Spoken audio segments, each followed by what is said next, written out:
Hello student, मैं ऋषि एक बार फिर आप लोगों के साथ। और जो हमने पिछले क्लास में जहाँ पे छोड़ा तो उसी को कंटिन्यू करेंगे। और पिछले क्लास में हम लोगों ने इम्पीडेंस की बात किया था कि combined resistance of LCR circuit.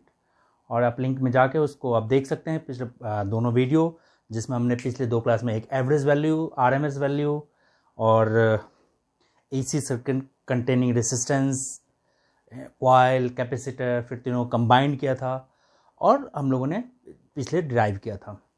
और हमने देखा था कि जब रेसिस्टेंस के केस में वोल्टेज और करंट सेम फेज में चल रहा है, ठीक है। हमने पिछली क्लास में देखा था जब रेसिस्टेंस है तो वोल्टेज अक्रॉस रेसिस्टेंस और करंट दोनों सेम फेज में है। जब हम इंडक्टर की बात कर रहे हैं तो वोल्टेज जो था लीड कर रहा था, वोल्टेज लीड कर रहा है। और जब हमने कैपेसिटर देखा था, कैपेसिटर के केस में वोल्टेज लैग कर रहा था, वोल्टेज अक्रॉस कैपेसिटर लैग कर रहा था, ठीक है। और ये कैपेसिटर है। ये डेरिवेशन हम लोगों ने ये तीनों कॉम्बिनेशन पिछले लेक्चर में हम लोगों ने डिस्कस किया था। आप डिस्क्रिप्शन में जाके पढ़ सकते हैं, उसको देख सकते हैं, लिंक अवेलेबल है। अब यहाँ पे हमने कैपेसिटिव रिएक्टेंस लिया था, ये था 1/C ओमेगा। और यहाँ पे inductive reactance XL that is L omega, यहाँ रेसिस्टेंस R। और इस तीनों को जब हम कंबाइन किया था हम लोगों ने, अब यहाँ पे भी XC equals to 1/C into 2 nu, और हमने देखा था XC inversely proportional to nu. और यहाँ पे हम लोगों ने एक और डिस्कस किया था कि कैपेसिटर जो है DC को ब्लॉक कर देता है, क्योंकि DC के लिए फ्रीक्वेंसी क्या है, 0। ऐसे ही यहाँ पे इसका जो ग्राफ देखा था, ग्राफ क्या था, एक इनवर्स रिलेशन ग्राफ था। ये सारा डिटेल्स पिछले लेक्चर में है। और यहाँ पे XL equals to L omega 2 nu और XL is inversely proportional to nu हो गया था। अब जब तीनों को कंबाइन किया था तब जो हमारा रेसिस्टेंस आया था Z, जिसको हम इम्पीडेंस कहते हैं, impedance is the combined resistance of LCR circuit R² plus XL minus XC का होल स्क्वायर, ठीक है। When XL is greater than XC तो XL माइनस XC, जब XC की वैल्यू ज़्यादा है तो XC माइनस XL। इसका अलग अलग केस भी आ सकता है। RC सर्किट आया तो आप XL को 0 पुट कर लो। इस तरह से आप डिफरेंट सर्किट भी आप इसमें बना सकते हैं, ठीक है। अब यहाँ पे इसी को कंटिन्यू करते हुए हम आगे चल रहे हैं कि ये जो इम्पीडेंस आया था हमारा लास्ट क्लास में lecture, impedance R² Z impedance is the combined resistance of LCR circuit.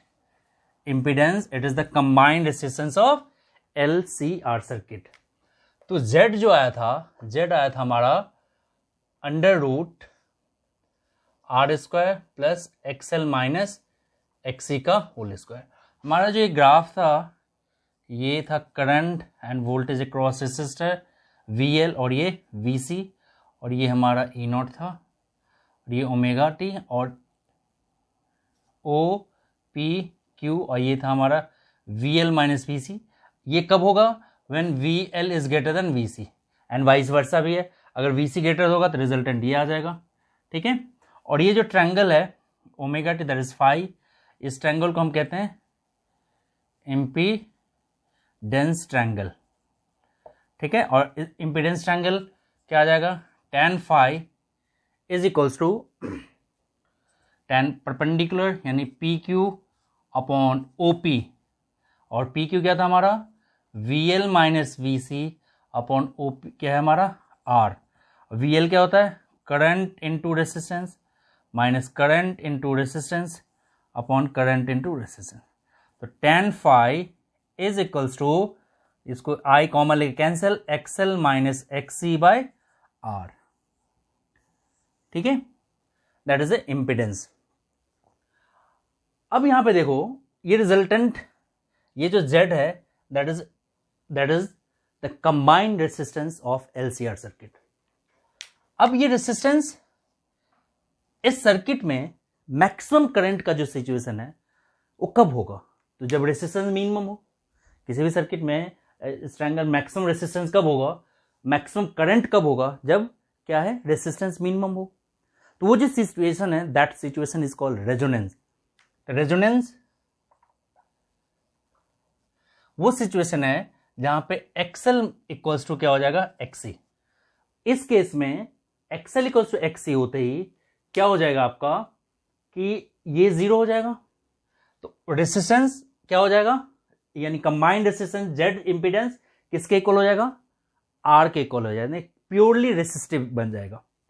तो इस केस में एक्सएल क्या हो जाएगा, एक्सएल होता है एल ओमेगा और एक्सी क्या हो जाएगा 1/c ओमेगा। तो ये ओमेगा स्क्वायर इक्वल्स टू ये ओमेगा स्क्वायर, ये एल इधर आ गया L C, therefore omega equals to under L C, that is resonant frequency. और ओमेगा को हम क्या लिख सकते हैं 2π न्यू भी लिख सकते हैं 1/√LC।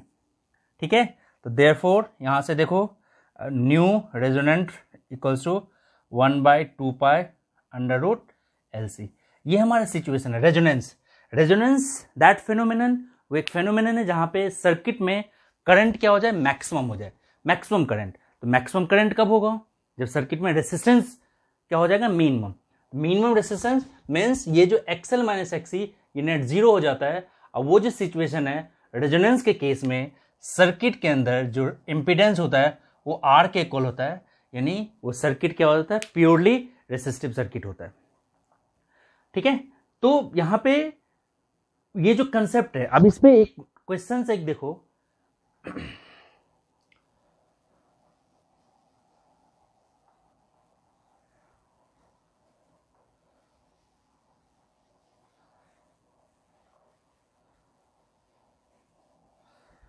एक क्वेश्चन ले रहे हैं कि एक क्वाइल है, यहां एक बल्ब लगा हुआ है, ठीक है, और इसको हमने एसी सोर्स से कनेक्ट किया। ठीक है, एसी सोर्स से कनेक्ट कर दिया, ये एल है हमारा। अब क्वेश्चन है अगर एसी की फ्रीक्वेंसी डबल हो जाएगा तो इसके ब्राइटनेस पे क्या इफेक्ट आएगा। फ्रीक्वेंसी को हमने डबल कर दिया। अब देखो एल, इसके अंदर जो रेसिस्टेंस है दैट इज एक्सएल। एक्सएल क्या हो गया, एल ओमेगा, और XL equals to L into omega क्या हो गया 2π न्यू। अगर आप फ्रीक्वेंसी को डबल करोगे तो रेसिस्टेंस भी डबल हो जाएगा, तो सर्किट के अंदर क्या होगा, रेसिस्टेंस बढ़ गया। अब फ्रीक्वेंसी अभी हमने देखा कि frequency is directly proportional to nu frequency, sorry resistance of the circuit या inductive reactance of the circuit is directly proportional to frequency.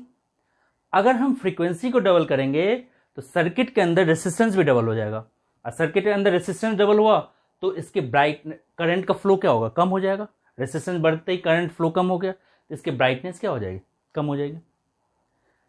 इसी केस में अगर कहता है कि इसमें एक मेटेलिक रॉड को लाकर रख दिया इस कॉइल के अंदर, तब इसके ब्राइटनेस पे क्या फर्क पड़ेगा।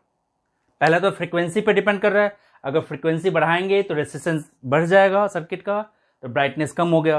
फ्रीक्वेंसी कम करोगे तो इसकी ब्राइटनेस बढ़ जाएगा। अब दूसरा केस लिया मैंने, इस कॉइल के अंदर हमने एक मेटेलिक रॉड को रख दिया। अब इसके ब्राइट पे क्या इफेक्ट आएगा, तो XL equals to L omega. जब इसके अंदर हम एक कॉइल मेटेलिक रॉड रखा तो इंडक्टेंस इंक्रीज हो गया, एल क्या हो गया, इंक्रीज हो गया। एज ए रिजल्ट एक्सएल भी, इंडक्टिव रिएक्टेंस भी क्या हो जाएगा, इंक्रीज हो जाएगा। एल इंक्रीज होते ही इंडक्टिव रिएक्टेंस भी इसका क्या हो गया, इंक्रीज हो गया। इंडक्टिव रिएक्टेंस इंक्रीज हो गया मतलब सर्किट के अंदर रेसिस्टेंस इंक्रीज हो गया, और सर्किट के अंदर अगर रेसिस्टेंस इंक्रीज हो गया तो ब्राइटनेस इसका क्या हो जाएगा, कम हो जाएगा। ठीक है, यही एक जब हम मेटेलिक डिटेक्टर देखते हैं, मेटल डिटेक्टर जब किसी भी एयरपोर्ट पे या कहीं भी बस स्टॉप या किसी भी मेले में अगर आप जाते हो तो एक मेटल डिटेक्टर से हमें क्रॉस करना होता है। ये मेटल डिटेक्टर है क्या, ये भी एक कॉइल, इस पे भी एक ऐसे इस तरह से कॉइल प्लेस्ड होता है। मेटल, उसके जो मेटेलिक जो फ्रेम होता है उसके अंदर n number of turns of coils होते हैं। ठीक है, और ये जो फेनोमेनन बेस्ड है, ये बेस्ड है रेजोनेंस पे, रेजोनेंट। अब क्या होता है जब कोई भी, अब सपोज कि मेटेलिक फ्रेम है, ये मेटेलिक फ्रेम ऐसे हम क्रॉस करते हैं, ये एज्यूम करें कि मेटेलिक फ्रेम है, ये मेटेलिक फ्रेम है, इधर से हम क्रॉस करते हैं, ये पूरा एक क्या है, वायर की तरह ऐसे इस पे वायर रहता है, मेटेलिक वायर। जब इससे कोई भी एक मेटल लेके आओगे, इससे कोई भी एक मेटल लेके आओगे तो क्या होगा, मेटल लेके आते ही इसका एल क्या हो जाएगा, चेंज हो जाएगा। ठीक है, एल इंडक्टेंस इसका बढ़ जाएगा। तो एल बढ़ गया मतलब रेसिस्टेंस बढ़ गया। तो रेसिस्टेंस बढ़ते ही हमने जो अभी पढ़ा है, हमने क्या पढ़ा है, हमने अभी रेजोनेंस क्या कहा, जहां पे मैक्सिमम करंट हो। तो मैक्सिमम करंट कब होगा, मैक्सिमम करंट तब होगा जब रेसिस्टेंस मिनिमम हो। तो जब आप इस मेटेलिक फ्रेम के अंदर कोई भी मेटेलिक फ्रेम के अंदर, ये तो बेसिकली एक कॉइल है, बेसिकली एक ये कॉइल है, इस कॉइल में कोई भी मेटल लेके गए तो इस कॉइल का एल जो है इंडक्टेंस बढ़ा दिया इसने। ठीक है, ये बढ़ गया। अब ये बढ़ने से क्या हो जाएगा, उस केस में एल बढ़ गया तो एक्सएल इक्वल्स टू जो एल ओमेगा है, एल इंक्रीज होते एल एक्सएल भी क्या हो जाएगा, इंक्रीज हो जाएगा। तो रेसिस्टेंस इंक्रीज हो गया तो मैक्सिमम करंट जो था इंपीडेंस वो चेंज हो जाएगा, जो पीक वैल्यू था करंट का वो कम हो जाएगा। तो जहाँ पे जब करंट सर्किट में चेंज होता है तो करंट वहाँ अलार्म लगा होता है, अलार्म बजने लगता है। ठीक है, अब सपोज करो इस मेटल के जगह पे, कॉइल के जगह पे हमने एक कैपेसिटर लगा दिया,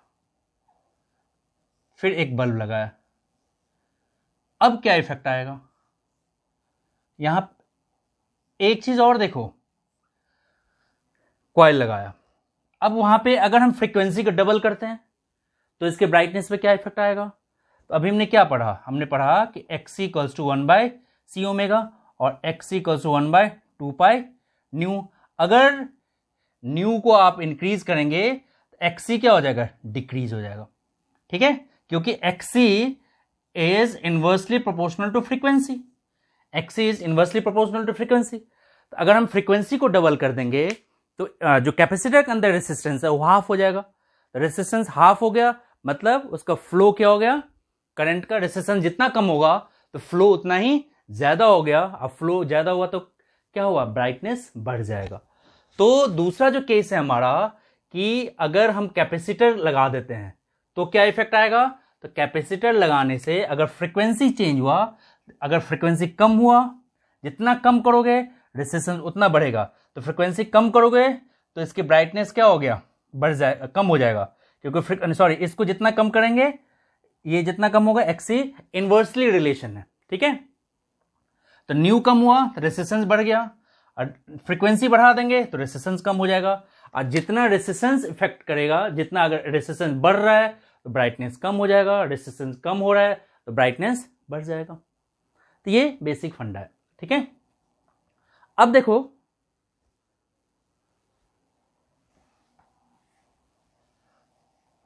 इसी में अगर यही सेम क्वेश्चन रखें, अगर इसमें हम कोई डाइलेक्ट्रिक को ला के रख देते हैं, इस कैपेसिटर के अंदर अगर हमने कोई एक डाइलेक्ट्रिक ला के रख दिया तो इसके ब्राइटनेस पे क्या इफेक्ट आएगा। तो डाइलेक्ट्रिक क्या करता है, डाइलेक्ट्रिक कैपेसिटेंस को बढ़ा देता है। तो हमारा जो एक्सी है, XC equals to 1/c omega on placing dielectric. अगर हम डाइलेक्ट्रिक रख देंगे तो कैपेसिटेंस को बढ़ा देगा। ठीक है, तो कैपेसिटेंस अगर बढ़ गया तो इसका जो कैपेसिटिव रिएक्टेंस है एक्सी क्या हो जाएगा, कम हो जाएगा। तो जितना रेसिस्टेंस कम होगा इसकी ब्राइटनेस उतना ही ज्यादा हो जाएगा। ठीक है, अगर यहीं पे इस एसी के जगह पे हमने एक डीसी सोर्स लगा दिया तो इसके ब्राइटनेस पे क्या इफेक्ट आएगा। अगर मैं आपसे पूछूं कि एसी को रिप्लेस कर दिया हमने डीसी पे तो इसके ब्राइटनेस पे क्या इफेक्ट आएगा। तो अभी हमने पीछे पढ़ा था कि ये डीसी है, डीसी सोर्स, तो कैपेसिटर जो है, कैपेसिटर ब्लॉक डीसी, क्योंकि कैपेसिटर के अंदर जो फ्रीक्वेंसी है वो डीसी के अंदर फ्रीक्वेंसी 0 है, तो कैपेसिटर इसको क्या करेगा, अलाउ नहीं करेगा। तो कैपेसिटर ब्लॉक डीसी, तो उस केस में ये बल्ब जलेगा ही नहीं। ठीक है, अब देखो मैंने एक लगाया, एक इंडक्टर, एक बल्ब लगा दिया, और यहां एक लगाया कैपेसिटर, और यहां भी एक बल्ब लगा दिया, और यहां से एसी सोर्स दिया।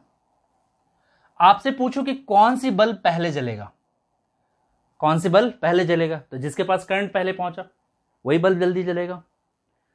तो देखो हमने अभी सबसे पहला ही कंसेप्ट किया कि कैपेसिटर के अंदर में करंट लीड कर रहा है, वोल्टेज पीछे चलता है, लेकिन इंडक्टर के अंदर में वोल्टेज लीड करता है, करंट पीछे चलता है। आप खुद ही सोच लो कौन से बल्ब पहले जलेगा, ठीक है। और जिसके पास करंट जल्दी पहुंचा, इसमें कौन लीड कर रहा है? कैपेसिटर के अंदर करंट लीड कर रहा है, ठीक है, इसमें करंट जल्दी, और इसके अंदर क्या लीड कर रहा है? वोल्टेज लीड कर रहा है, ठीक है। तो करंट जहां जल्दी पहुंचा, ब्राइटनेस बल्ब जलने का चांस वही ज्यादा है, ठीक है ना। और ये क्या होता है, जब इससे करंट फ्लो करता है तो ये एनर्जी को पहले स्टोर कर लेता है, ये एनर्जी स्टोर करता है कैपेसिटर, सॉरी इंडक्टर। वो भी देख लो कितना एनर्जी स्टोर करता है।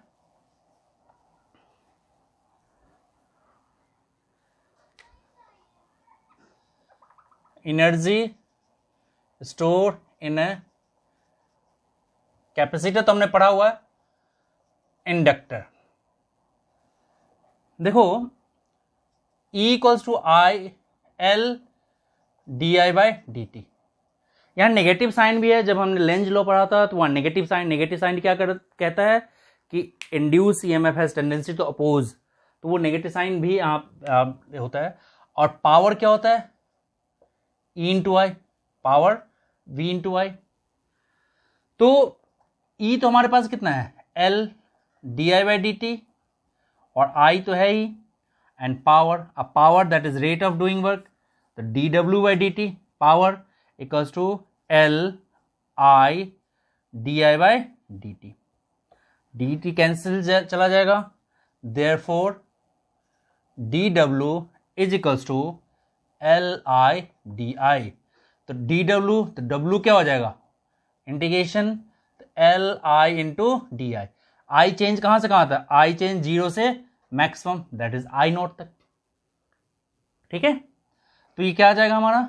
L, इसका हो जाएगा I square by 2, 0 to I not.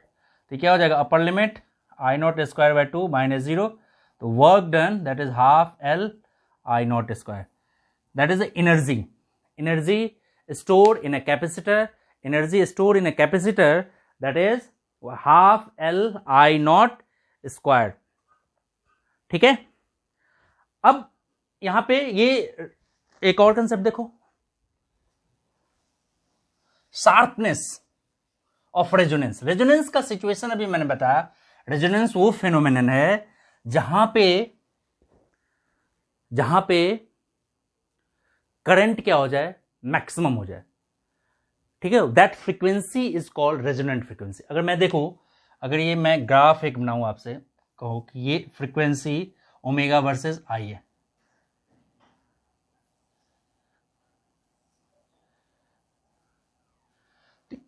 इस केस में यहां पे इस वाले में जो है ना, यहां ये रेजोनेंस का केस है, क्योंकि यहां पे अप्लाइड रेजोनेंट फ्रीक्वेंसी इक्वल है। इस केस में क्या है? आपका करंट मैक्सिमम है। इस करंट में यहां पे क्योंकि शार्पनेस बहुत ज्यादा हो जाता है, रेजोनेंस के केस में शार्पनेस क्या है? ज्यादा है, ठीक है। और क्यों? क्योंकि यहां पे रेसिस्टेंस कम है। तो ये अगर x y z, तो resistance of x is less than resistance of y is less than resistance of z. Resistance of x is less than resistance of y is less than resistance of z. यानी x यहाँ पे जो है आपको resonance का condition है, resonance की situation को डिफाइन करता है, ठीक है। और यहाँ पे देखो ये रेजोनेंस है, ठीक है। अगर एक ग्राफ और बनाते हैं यहाँ पे,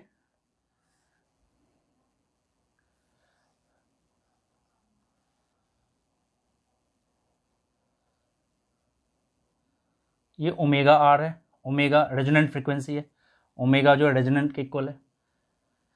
ये आपका करंट यहां पे मैक्सिमम करंट है, ये आई नॉट है। इसका आरएमएस वैल्यू भी तो पढ़ा था हमने, आरएमएस वैल्यू भी होगा। अब आरएमएस वैल्यू क्या होगा?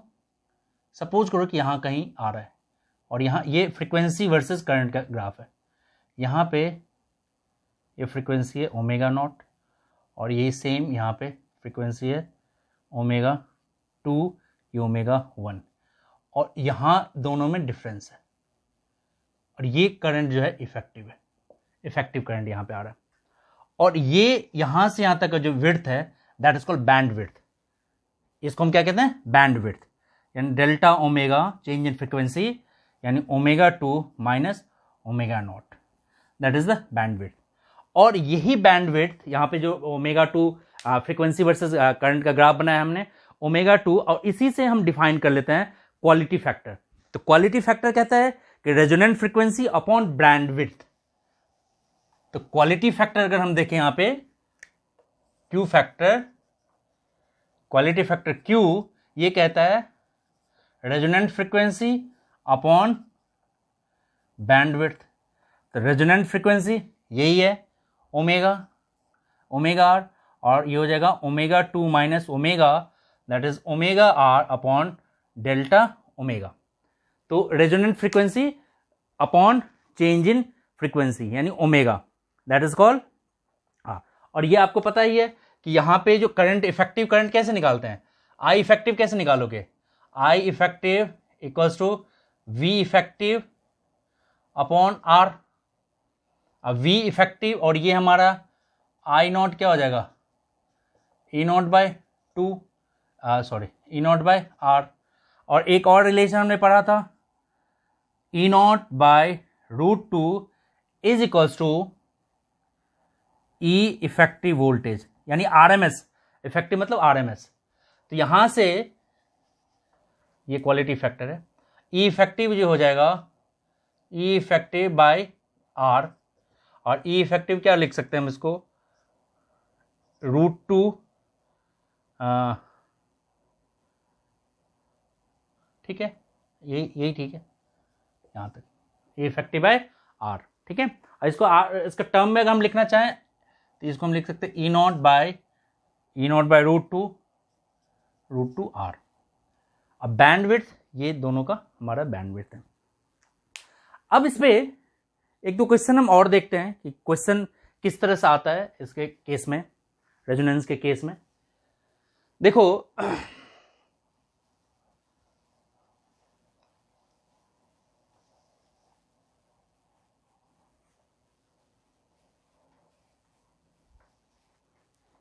सपोज करो एक सर्किट है जिसमें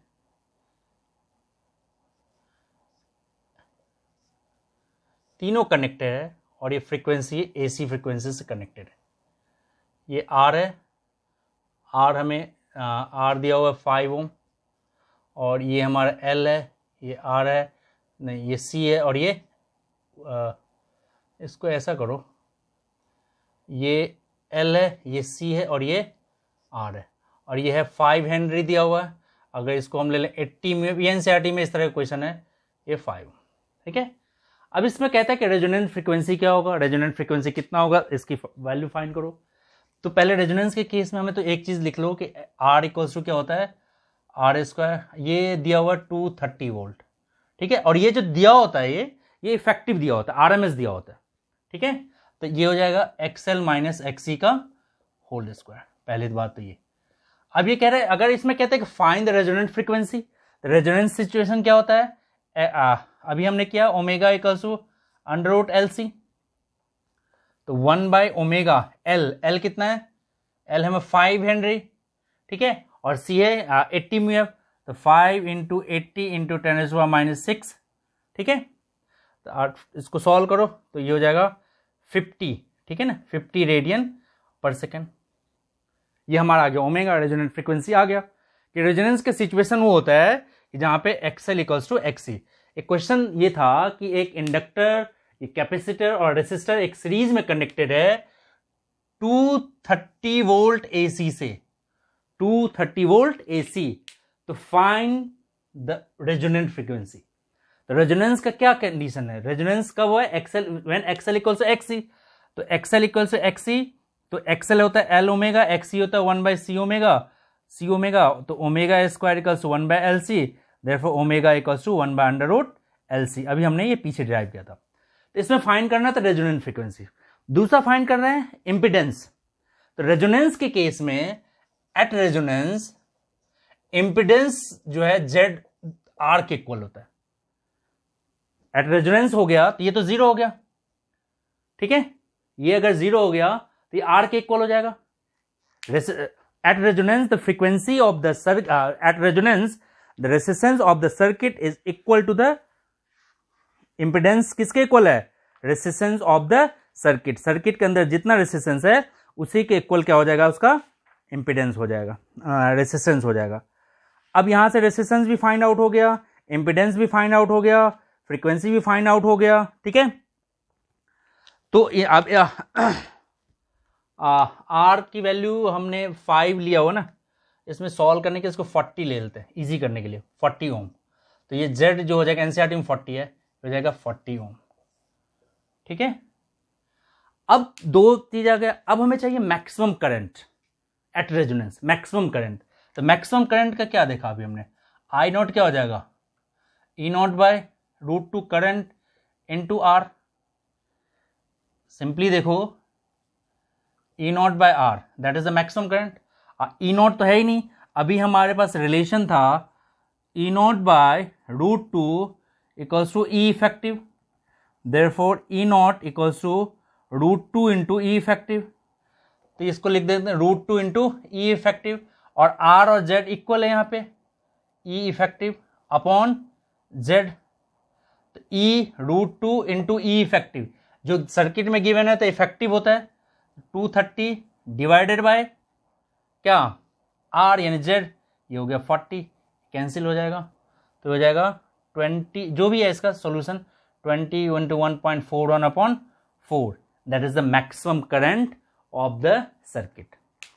तो एक क्वेश्चन, ये क्वेश्चन था कि एक इंडक्टर, एक कैपेसिटर और एक रेसिस्टर एक सीरीज में कनेक्टेड है 230 वोल्ट बैटरी से। हमें फाइंड करना है सबसे पहले रेजोनेंस फ्रीक्वेंसी। तो resonance frequency omega equals to 1/√LC, ये गिवन था। फिर दूसरा फाइंड कर रहा था इम्पिडेंस। तो एट रेजोनेंस, रेजोनेंस के केस में सर्किट में क्योंकि रेजोनेंस में ये 0 हो जाता है, XL equals to XC, therefore Z किसके इक्वल हो जाएगा, R के इक्वल हो जाएगा। At resonance impedance of the circuit is equals to resistance, यानी प्योरली रेसिस्टिव सर्किट हो जाता है, ठीक है। फिर हमें फाइंड करना था तीसरा case maximum current, peak value of current. तो पीक वैल्यू ऑफ करंट कैसे निकालोगे, तो ई नॉट बाई जेड, तो जेड मतलब इक्वल्स टू आर। तो ई नॉट तो हमें है नहीं, लेकिन जो आरएमएस दिया हुआ था, तो आरएमएस दिया हुआ है, तो ये हमारा रिलेशन है E naught by √2 equals E effective. इससे हम लोगों ने क्या फाइंड कर लिया, ई नॉट फाइंड कर लिया। तो ई नॉट भी आ गया, इस तरह से आ गया। अब इसमें एक चीज और फाइंड करने के लिए पूछ सकता है कि पोटेंशियल ड्रॉप अक्रॉस ईच, यानी यहां से यहां तक क्या पोटेंशियल है, यहां से यहां तक क्या पोटेंशियल है, यहां से यहां तक क्या पोटेंशियल है, ठीक है।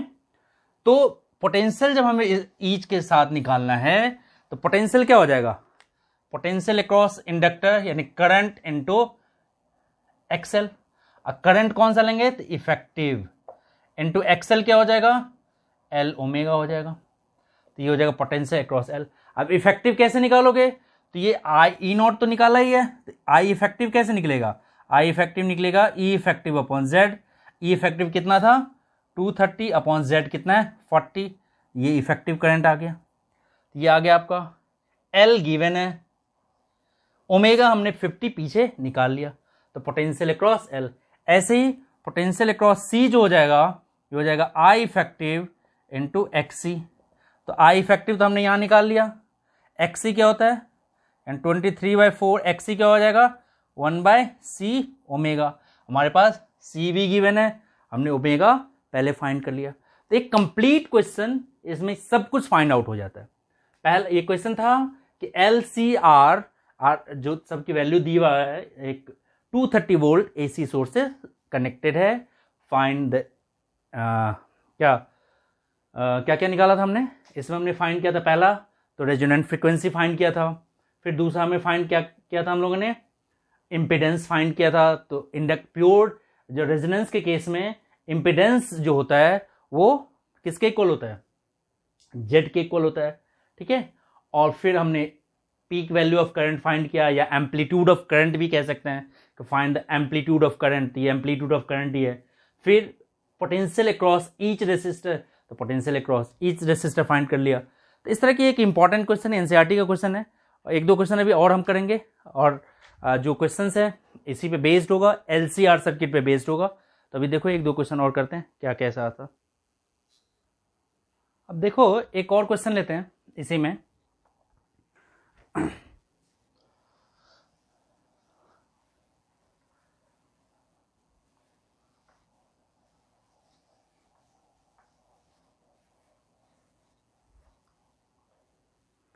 एक RC सर्किट है या RL सर्किट है